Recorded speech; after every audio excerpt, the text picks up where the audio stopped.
I'm a 90s baby. Growing up in this era is quite different from kids growing up in this generation today. We played outside all the time, rain or sun, hot or cold. Summers were comfortable, and in our winters, snow was a given. Today, the story is very different.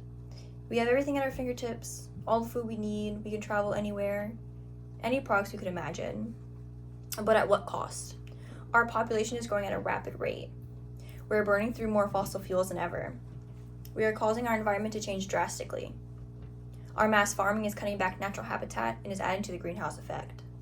Today I will persuade you that climate change will become a bigger issue if we do not make a change. We're going to understand the problem and the solution of this detrimental issue. Climate change is a growing issue as our population continues to increase. Today we roughly have 8 billion people on our beautiful planet. We use cars, we have factories, we have mass farms. We use mostly fossil fuels to power these. By doing so, we emit carbon dioxide. Carbon dioxide is a natural occurring gas. It's classified as a greenhouse gas. So the more we add to the atmosphere, the warmer our atmosphere becomes. The United States Environmental Protection Agency states that a typical passenger vehicle emits about 4.6 metric tons of carbon dioxide per year. Now, according to the International Weekly Journal of Science, the global food system, from fertilizer manufacture to food storage and packaging, is responsible for up to 1/3 of all human-caused greenhouse gas emissions. According to a climate change article published by John Platt, today 30 billion tons of CO2, or 84%, is being released into the atmosphere from human activity alone every year. Our generation is the first to experience such a drastic change in our environment. These drastic changes are putting our generation and future generations at risk for health and environmental problems we may not be fully prepared for. According to WHO, the World Health Organization, 7 million people die every year from air pollution. WHO also states that 9 out of 10 people breathe air that is out of WHO's guidelines. The leading cause of death are respiratory issues such as stroke, lung cancer, heart disease, and the list continues. As the climate changes, the environment is changing not only the global temperature, but the intensity of the weather. Hurricanes and tropical storms are getting stronger and more frequent.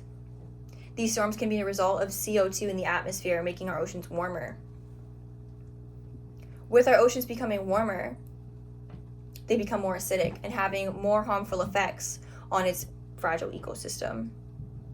We tend to take our world's beauty for granted. We have an unimaginable number of animals on our planet. However, they are all at risk for climate change affecting their ecosystem. As we mass farm, we take over and destroy natural habitats. This is called deforestation. Native animals are misplaced and often die from starvation and lack of habitat. Since 1990, it's estimated that 420 million hectares of forest have been lost through conversions to other land uses. This is stated from the Food and Agricultural Organization of the United Nations. This doesn't just affect native species, but the circle of life all over the world. If we continue in this direction, the balance of nature will soon be too far gone to fix.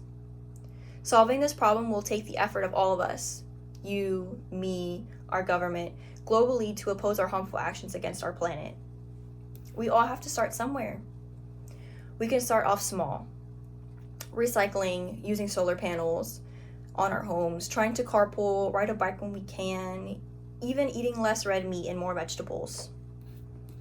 All these small things make a difference when it's being done by everyone. Now, previously I mentioned some of the world's most influential organizations that are fighting climate change. However, we need every nation to make a difference. We can start by protecting more land critical for habitats in our ecosystems. For example, Costa Rica wants to achieve zero net emissions of CO2 by 2050. Goals like this can start every nation on the path to living eco-friendlier. We need our leaders and community involved in this acknowledgement of these effects. We need to step away from burning fossil fuels and make a change to renewable energy. This can save millions of lives. Windmills, dams, solar panels, all of these resources can cut back our carbon footprint. We can also reduce our water waste. All of these actions, big or small, make a difference. We live in a beautiful world. Everyone deserves to live in a healthy environment. Today I've gone over with you the problems and solutions to climate change. Now I want you to think about the small steps that you can do at home to protect our future. Although this process can be daunting, just remember every little step counts. If we don't make a change now, it will soon be too late to change our direction. Rising sea levels, increasing heat, declining water supplies, these are just a few side effects and the list goes on. I do not want us to face this harsh reality. I want us to have comfortable summers again, snows in our winters again. I hope today you've learned a little bit more about climate change. I hope you take this information home and spread the importance of making a difference. I believe in the human race. I believe that we can achieve this goal for a better, happier future for all generations.